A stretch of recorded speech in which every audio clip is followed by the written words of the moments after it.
It's definitely pretty weird. I know it's unprecedented time. I know people have been hearing that a lot, but I think we're doing a really good job as a team, just making sure once we leave the field that we're doing what we have to do, doing the correct things, staying safe, doing the social distance, and we're just kind of taking this one step at a time. As like I said, nobody's kind of experienced this, and we're abiding by the rules and hopefully get the season on the way. All righty, we'll go to Daniel Alvarez. If you can unmute yourself. Hi, Sterling. Hope you're doing well. Just tell us about your game last night, or your 2 innings last night. I think the second inning that you pitched was better than the first one. So you can talk about the adjustments that you made last night. Yeah, first inning, it's kind of felt like I was aiming the ball. I know I'm predominantly sinker, so right now I'm kind of gauging where I start that pitch to keep it on the plate. I was missing a lot of arm side first inning, and kind of the big adjustment I had that second inning was just go attack, not be so fine. Don't leave so much or so little room to miss, and just aim for the middle part of the plate and let the sink work. And then working with Wiley, talked with Wiley before, going glove side, we're going to get way more in just to give me a better visual for that ball to run and keep it on the plate. So talking to Wiley before that was good. And second inning, that adjustment was just really attack and don't be so fine. All righty. Jordan? Hey, Sterling. Great to see you again. 2 questions. First, to follow up on what Joe asked, what's been the toughest thing to adjust to on your part while you're at the field as you're going through all the protocols and trying to adapt to everything?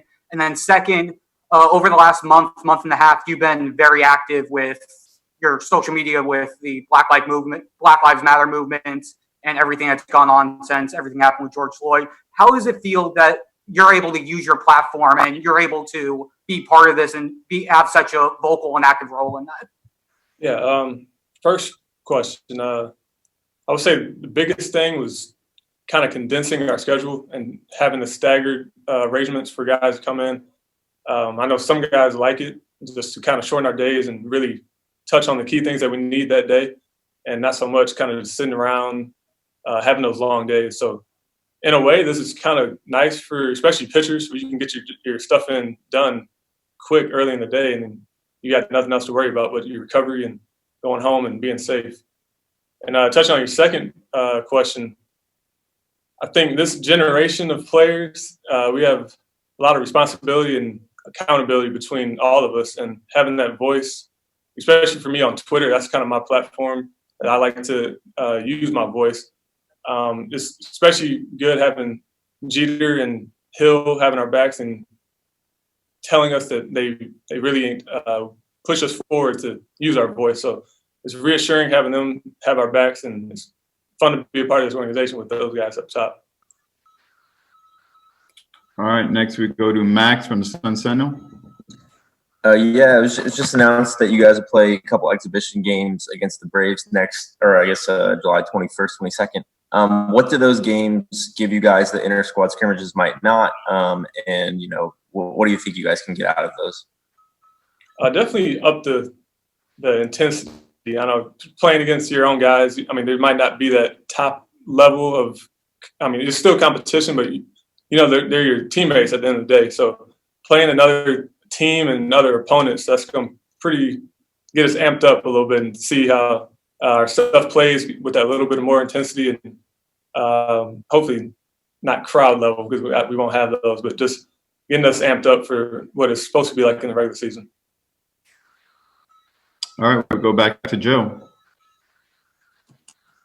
Yeah, Sterling, follow up on what Jordan had asked about racial equality and that message. What are you seeing in the clubhouse as guys are interacting? You noted Derek, Michael Hill, they clearly are saying you guys use your platform, say what has to be said. What are you seeing internally among yourselves as a team? Yeah, I think it's opened up the conversation more than past years, especially in baseball, which predominantly has been a pretty quiet sport on social injustice and kind of those topics around the world. And you see it in basketball, football. Those are mostly dominated by Black athletes. So I think this wave and trend has kind of opened up people of all races to kind of engage themselves in this and seek help, look for help themselves, ask Black players in the clubhouse like their thoughts on things going around. So I've enjoyed being in the clubhouse around this time and having guys reach out and for my thoughts, and especially like Monte, Brinson, Jazz, Tarpley. So I'm happy to be here for guys like that that are open to listening.